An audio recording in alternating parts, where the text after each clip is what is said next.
Hai teman-teman semuanya, apa kabarnya hari ini? Apakah baik? Apakah ada yang sakit di sini teman-teman? Bagus deh, karena nggak ada yang sakit. Kalian masih semangat kan untuk menerima materi dari aku kali ini? Harus semangat dong teman-teman. Kalian pada masih ingat gak sama aku siapa? Kita kan kemarin baru aja ketemu nih. Ada yang masih ingat sama aku? Ternyata banyak yang masih ingat juga ya teman-teman. Ada yang lupa juga ya ternyata. Gimana kalau aku perkenalan ulang aja nih? Setuju? Oke, karena semuanya setuju. Ada pepatah mengatakan, tak kenal maka tak sayang. Maka perkenalkan, aku Kirana, bisa dipanggil Kiran juga dari kontingen Bali. Ada yang semangat nggak mau main ke camp aku? Waduh, tentunya pada semangat banget nih untuk main ke camp aku. Jangan lupa kalian harus beli souvenir dari kontingen aku teman-teman. Oke, karena banyak juga yang mau. Tapi sebelum kita mulai kelasnya nih, aku kan sudah biasa nih untuk menyepakati kalian. Aku punya 3 kesepakatan kelas. Ada yang masih ingat? Wah, ada yang masih ingat nih. Tidak boleh bermain HP katanya. Karena pada lupa ya semuanya di sini. Berapa kan kemarin kita baru aja ketemu. Aku ulang aja nih, kesepakatan apa aja sih? Yang pertama, kalau kalian masih membawa handphone, aku minta tolong ke kalian untuk simpan dulu handphonenya di tas atau di saku kalian, biar kalian fokus sama aku. Masa di sini aku menjelaskan, tapi kalian malah tidak menyerap apa yang aku ucapkan tadi. Selanjutnya, yang kedua, kalau kalian duduknya pegel nih teman-teman. Aku lihat kalian di situ di belakang tadi banyak banget yang kepegelan. Kayak ada yang ini, ada yang gitu. Kalian boleh peregangan dulu deh teman-teman. Dan temukan juga posisi ternyaman kalian. Apakah sudah? Bagus banget, karena sudah ketemu ya posisi yang nyaman. Jadi kalian enak deh untuk menyerap materi dari aku kali ini. Kesepakatan yang ketiga yaitu aku juga punya teguh fokus untuk membuat kalian tetap fokus sama aku. Ada yang masih ingat? Ada yang masih ingat dong ternyata. Gimana kalau kita peratain aja nih lagi sekali teguh fokusku. Bisa dimulai? Kalian lihat aku dulu ya teman-teman. Teguh fokus. Aku melihat, mendengar kamu. Apakah bisa? Yuk kita sama-sama aja teguh fokus. Teguh fokus. Aku melihat, mendengar kamu. Sudah? Good job. Kira-kira di sini ada yang tahu nggak? Kita mau membahas tentang apa? Atau kita mau ngapain sih kali ini? Ada yang jawab diskusi. Oke, aku simpan dulu nih jawabannya. Ada yang jawab tanya jawab. Next, ada yang tahu lagi? Aku kasih clue-nya nih teman-teman. Clue-nya itu adalah bencana yang sering terjadi di kota-kota besar. Ayo, ada yang masih ingat nggak sama bencananya itu apa? Yap, bener banget teman-teman. Bencananya itu adalah banjir, seperti yang kalian katakan. Yang sering terjadi pada kota-kota besar itu adalah banjir. Ternyata kalian di sini udah pada pinter-pinter ya menebak. Nanti kita main tebak-tebakan lagi deh. Sebelum lanjut nih ke materi, menurut kalian bencana itu apa sih? Ada yang mau jawab? Boleh, silahkan. Perkenalan diri terlebih dahulu deh, biar kita juga saling akrab. Baik, terima kasih atas jawabannya. Aku simpan dulu. Ada yang mau menambahkan? Semuanya sepakat berarti ya? Oke, karena semuanya sepakat,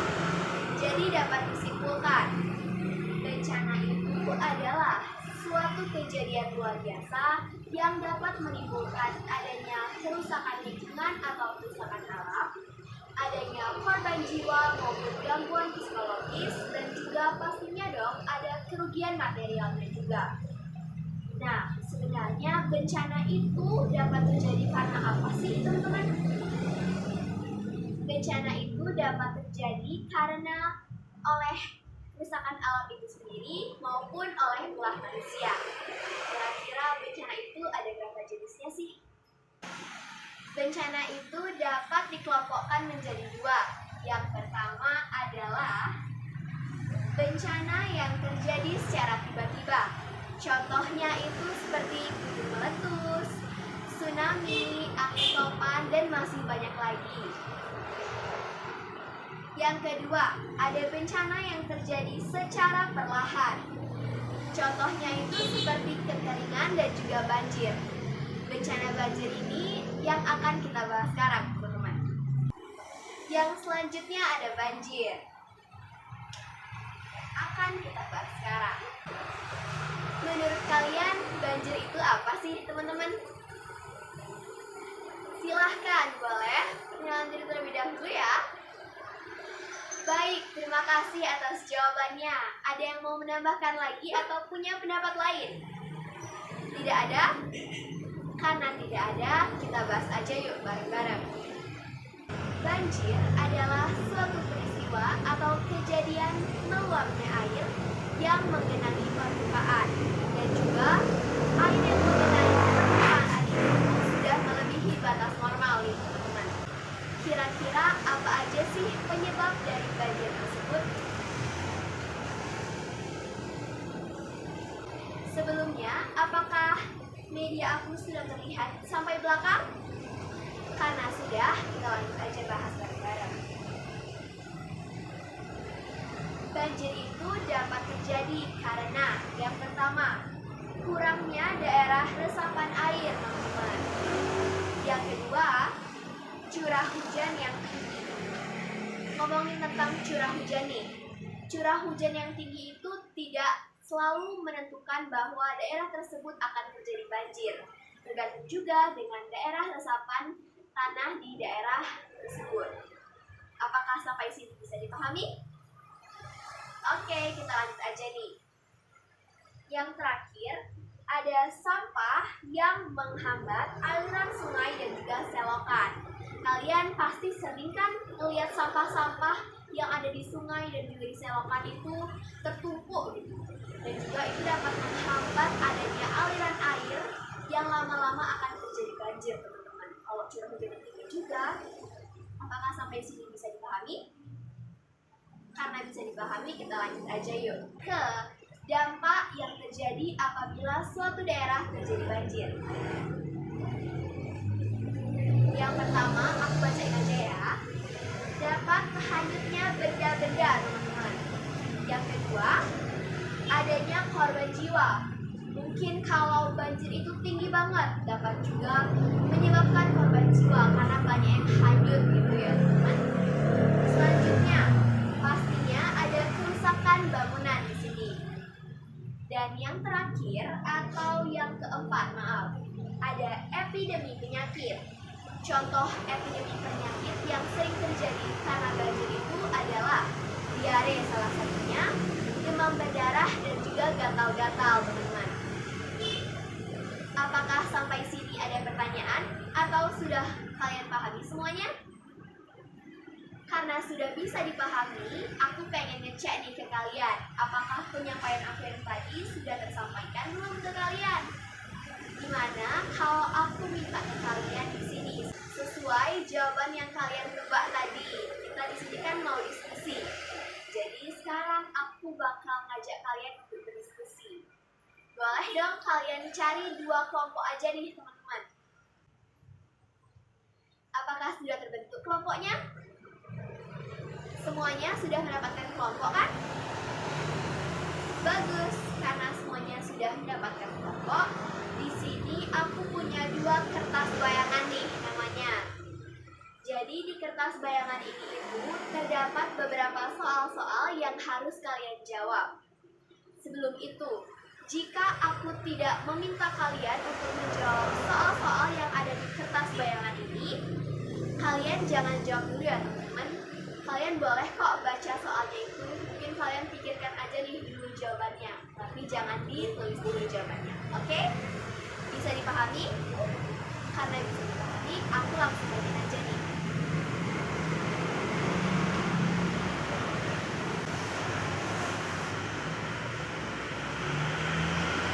Apakah semua kelompok sudah dibagikan kertas bayangan yang tadi?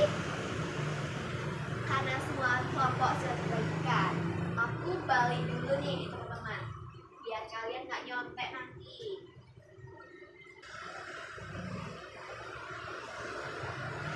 Di sini aku juga mengadakan sesi praktek. Yuk kita lihat aja apa aja sih medianya. Yang pertama, aku punya air di dalam gelas ini. Selanjutnya, aku juga punya 2 wadah yang berisi spons dan juga gabus. Kita ibaratkan nih teman-teman, di wadah A yang berisi spons. Spons ini kita ibaratkan sebagai tanah. Dan juga di wadah B sama. Kita ibaratkan bahwa gabus ini adalah tanah. Apakah media aku sudah terlihat sampai belakang teman-teman? Bagus deh karena sudah terlihat. Kita lanjut aja yuk. Yang pertama aku akan membahas wadah A dulu teman-teman. Di sini kalian perhatikan ya. Maaf aku tidak bisa mengangkat karena takut airnya tumpah. Di sini kita perhatikan. Aku akan tuangkan air ke spons yang masih bagus ini. Dan kalian lihat apa yang terjadi.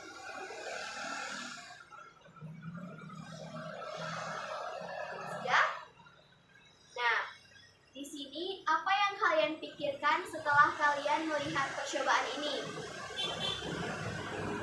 Spons yang masih bagus dapat menyerap air dengan baik. Mungkin ada yang bisa mengganti nggak? Atau merubah kata-katanya nih menjadi yang lebih kebencanaan seperti itu. Kelompok yang sudah punya jawaban boleh langsung dituliskan jawabannya di kertas bayangan tadi. Oke? Nah teman-teman, ada yang sudah selesai di sini? Kelompok berapa yang sudah selesai? Ternyata ada kelompok 1 yang sudah selesai. Kelompok 1, boleh dong kalian ungkapkan jawaban kalian.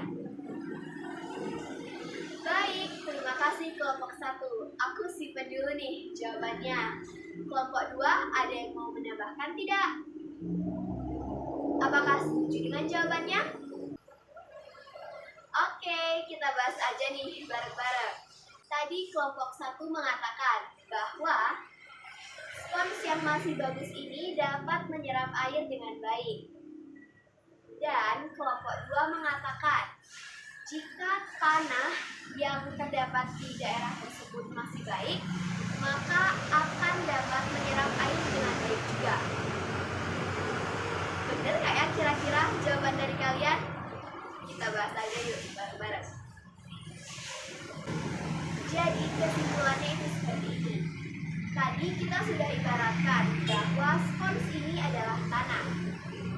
Sudah kalian bayangkan spons ini adalah tanah? Karena sudah dibayangkan, jadi simpelnya itu gini teman-teman. Yang terjadi pada wadah air ini adalah jika tanah itu adalah tanah yang subur, maka tanah itu akan dapat menyimpan cadangan air dengan baik dan juga dapat menyerap air dengan baik. Sedangkan nih, ada wadah B. Kita coba aja deh sekarang. Aku bikin dulu ya. Sama juga, aku punya air di sini dan aku akan tuangkan air ini ke dalam wadah B. Kalian lihat apa yang akan terjadi.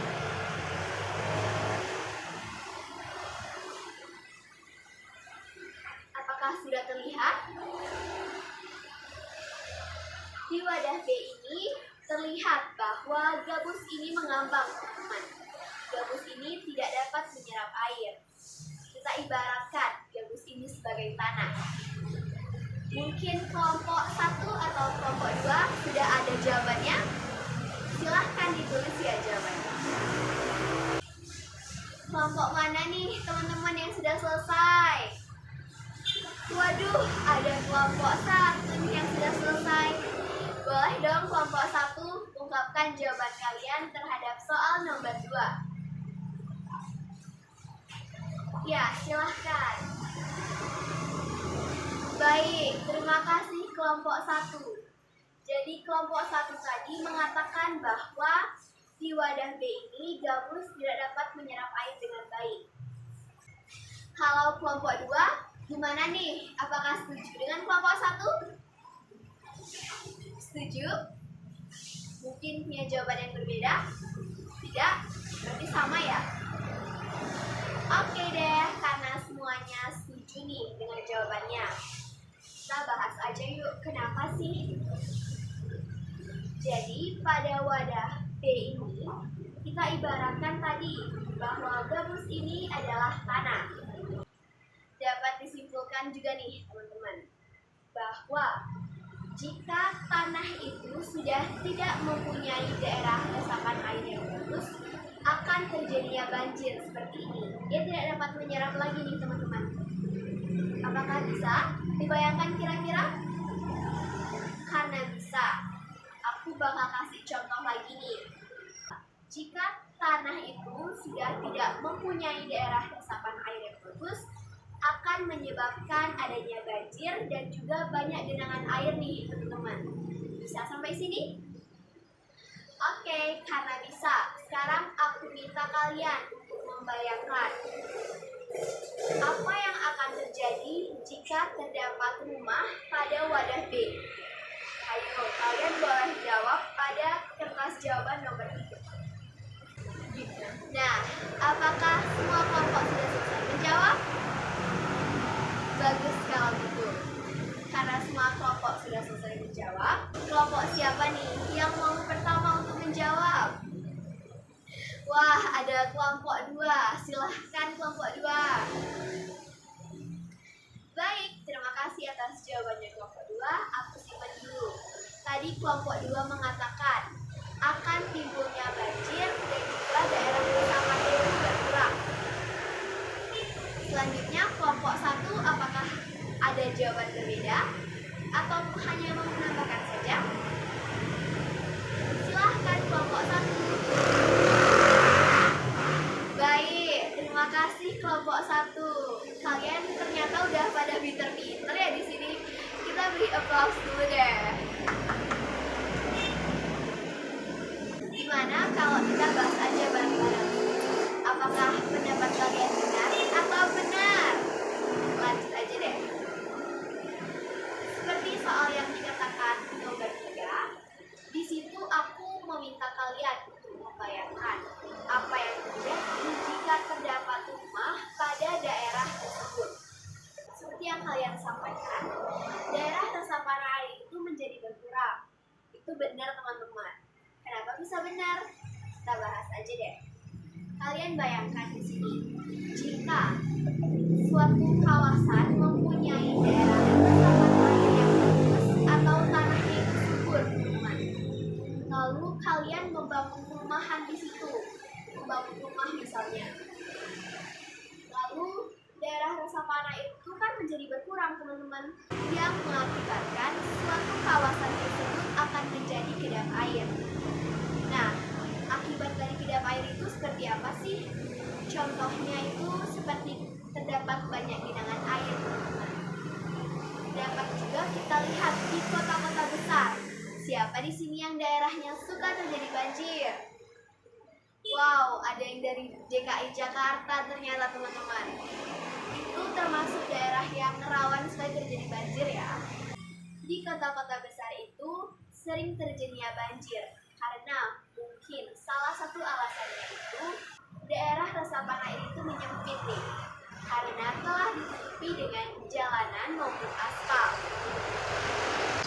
Selain banjir itu dapat disebabkan karena menyempitnya daerah resapan air, banjir itu dapat disebabkan karena banyaknya orang-orang yang masih membuang sampah sembarangan.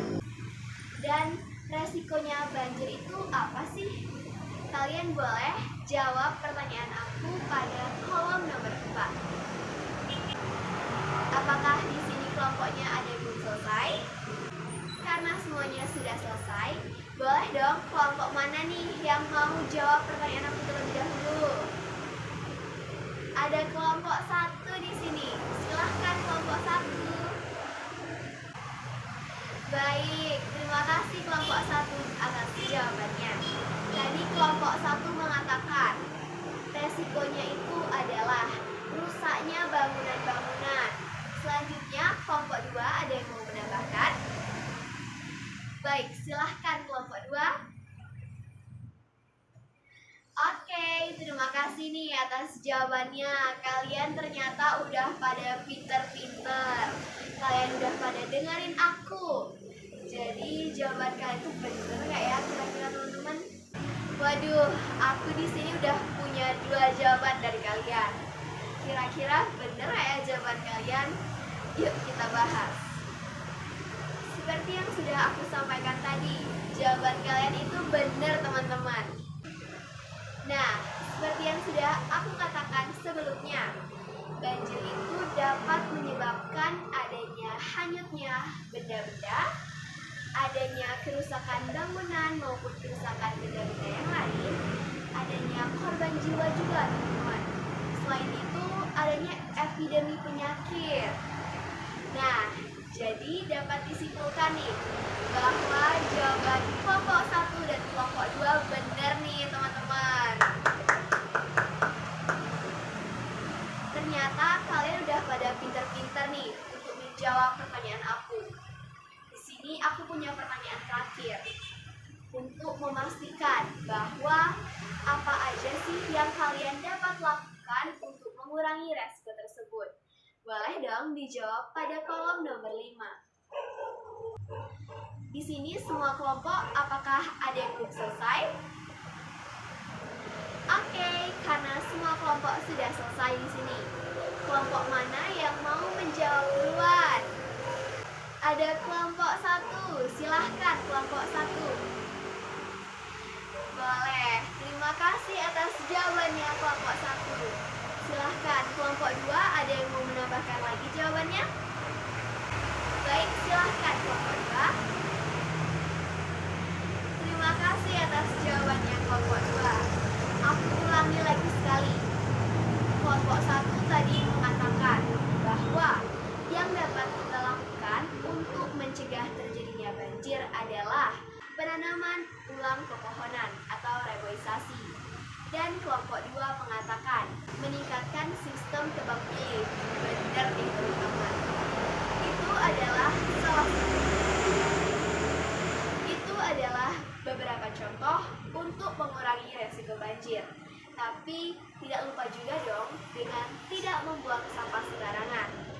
Apakah bisa dipahami teman-teman? Karena bisa dipahami, kalian juga boleh langsung praktekkan di lingkungan kalian sendiri. Seperti pada kegiatan Jumbara ini. Seperti pada kegiatan Jumbara kali ini, kita juga akan menanami pepohonan nih teman-teman.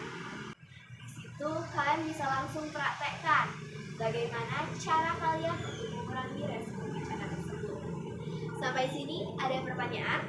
Karena tidak ada yang bertanya di sini, maka aku akan akhiri sesi ini. Tapi sebelum itu, aku akan mengajak kalian untuk meneriaki slogan ASB. Jika aku mengatakan ASB, kalian jawabnya siaga bencana. Seperti itu. Aku kasih dulu ya. ASB, siaga bencana. Apakah bisa? Yuk kita sama-sama deh. Kalian harus semangat ya teman-teman. ASB, siaga bencana. Oke, terima kasih.